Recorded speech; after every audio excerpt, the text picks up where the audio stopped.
O Senhor esteja convosco. Ele está no meio de nós. Proclamação do Evangelho de Jesus Cristo segundo São João. Glória a vós, Senhor. No primeiro dia da semana, Maria Madalena saiu correndo e foi encontrar Simão Pedro e o outro discípulo, aquele que Jesus amava. E lhes disse: Tiraram o Senhor do túmulo e não sabemos onde o colocaram.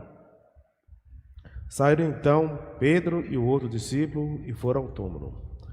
Os dois corriam juntos, mas o outro discípulo correu mais depressa que Pedro e chegou primeiro ao túmulo. Olhando para dentro, viu as faixas de linho no chão, mas não entrou. Chegou também Simão Pedro, que vinha correndo atrás, e entrou no túmulo.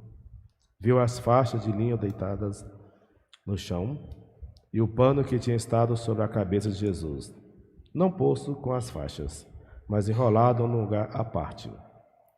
Então entrou também o outro discípulo, que tinha chegado primeiro ao túmulo. Ele viu e acreditou. Palavra da salvação. Glória a vós, Senhor.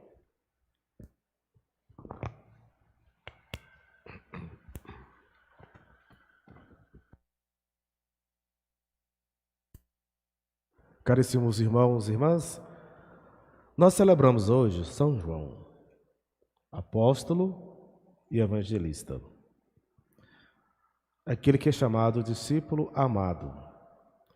O João era o mais jovem, o mais novo dos apóstolos, dos discípulos de Jesus.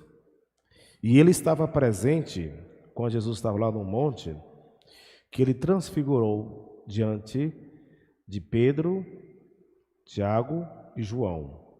Ele estava lá e testemunhou. Depois, na cruz, quando Jesus foi elevado lá para o monte, foi crucificado, era ele que estava ao lado de Maria, a mãe de Jesus, no qual Jesus disse a Maria, né? Eis aí o teu filho, filho, eis aí a tua mãe. E em João, todos nós da humanidade, Jesus entregou, né? Nós também João nos representa quando Jesus, as últimas palavras que ele estava dizendo, deixou a sua mãe ao cuidado do apóstolo, que também representa todos nós que não ficamos órfãos. João, por ser novo, como lá na cultura dos judeus, eles não crucificavam mulheres, nem jovens e nem crianças. Por isso que ele acompanhou as mulheres ali e não correu o risco de ser crucificado por ser um discípulo de Jesus. Por isso é bem jovem. E os outros discípulos eram 12. Já quando Jesus foi crucificado, Judas Iscariote já tinha morrido. Então eles tinham 11 discípulos. Desses 11 discípulos de Jesus, e depois Matias entrou no grupo dos apóstolos, Jesus, formando os 12 novamente.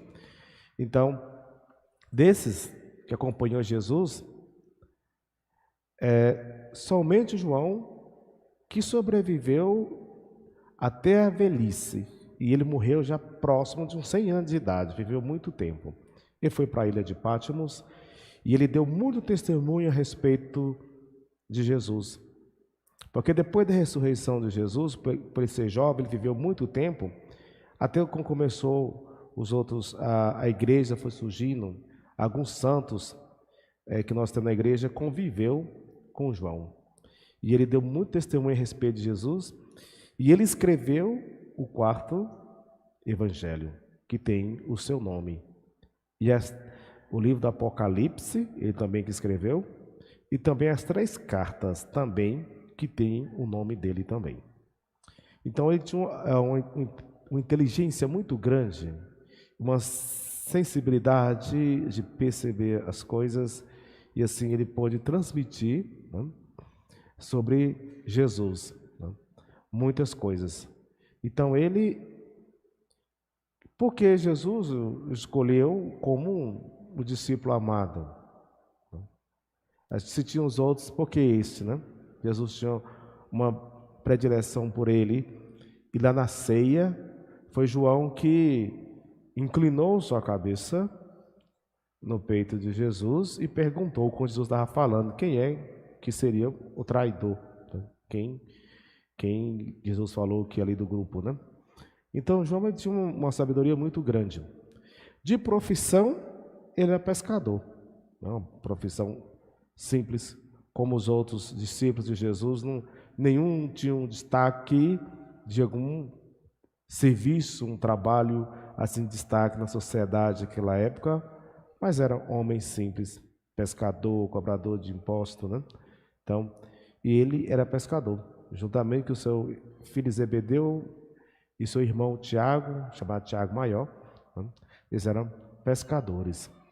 Então, a sua sabedoria fez com que ele sobrevivesse. Sofreu muitas perseguições, né? Como os outros discípulos, foi perseguido, anunciaram Jesus e foram martirizados. E ele conseguiu sobreviver e pôde por muito tempo testemunhar Jesus. E nós ouvimos esse evangelho que de manhã cedo, quando Maria Madalena foi ao túmulo de Jesus e viu que estava vazio. Ela voltou e contou, né, a Pedro, Simão Pedro e João. Os dois saíram correndo junto. João, por ser mais novo, as pernas mais velozes, correu mais do que Pedro. Chegou primeiro no túmulo e viu as faixas lá, o pano, o manto. Ele não entrou. Chegou Pedro, depois já foi entrando lá dentro e observando, e depois João entrou. Por quê? Porque João chegou primeiro e não entrou? Porque Pedro era o escolhido de Jesus para liderar o grupo dos apóstolos, dos discípulos. Então, por respeito, ele chegou, ele não entrou. Mas também, quando ele chegou, ele viu a faixa, viu o pano colocado de lado, ele entendeu o que tinha acontecido ali, o que Jesus já havia dito. Então, ele entrou depois e acreditou que o Senhor havia ressuscitado, porque o túmulo estava vazio.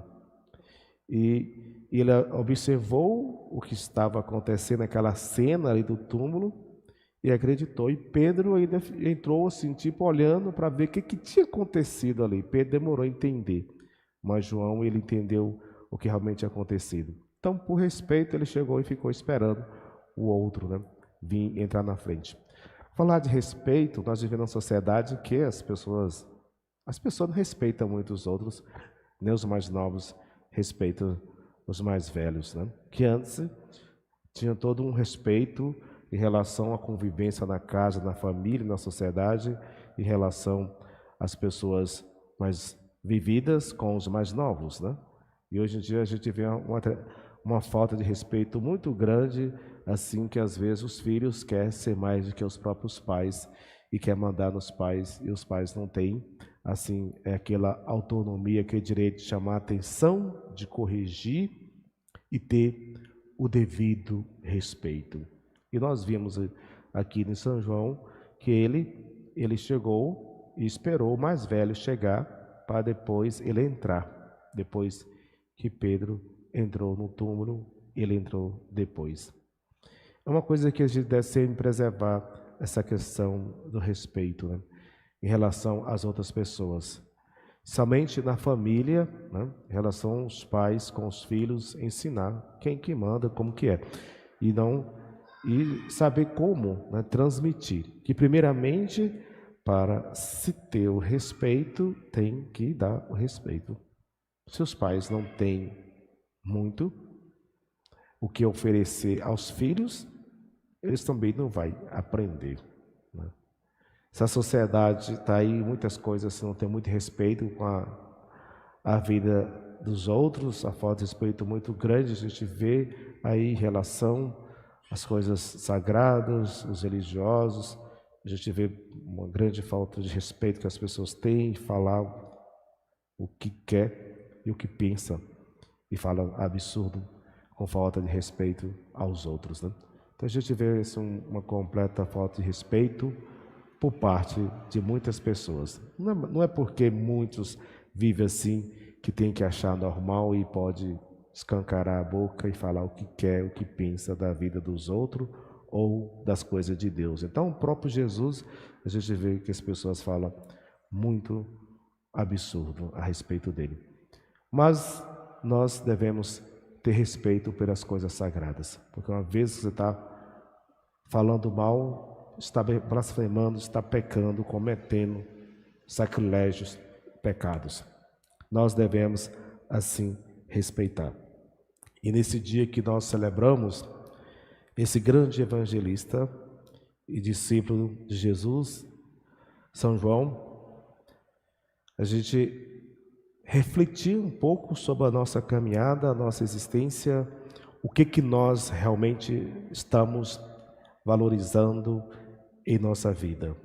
João, ele soube muito bem o papel e exerceu muito bem o papel de discípulo e de evangelista. E ele, com sua esperteza, ele soube assim sobreviver. Que nós também saibamos sobreviver, mesmo diante de tantas as coisas difíceis que nós encontramos na vida, mas nunca desistir, nunca desanimar e de anunciar a Jesus. Nós estamos nas oitavas do Natal, né? Nós estamos celebrando o nascimento, a vinda do Filho de Deus. Que a alegria desse tempo do Natal nós celebrarmos o Senhor, que renova-se em nós a esperança, né? Nós já nos preparando, já direcionando já para o término desse ano, preparando o nosso coração, né, para as festas do ano novo, que iniciam um novo ano, que a gente tenha uma vida melhor, que tá, esse ano que vem nós temos esperança que seja melhor do que esse ano que nós estamos vivendo, né?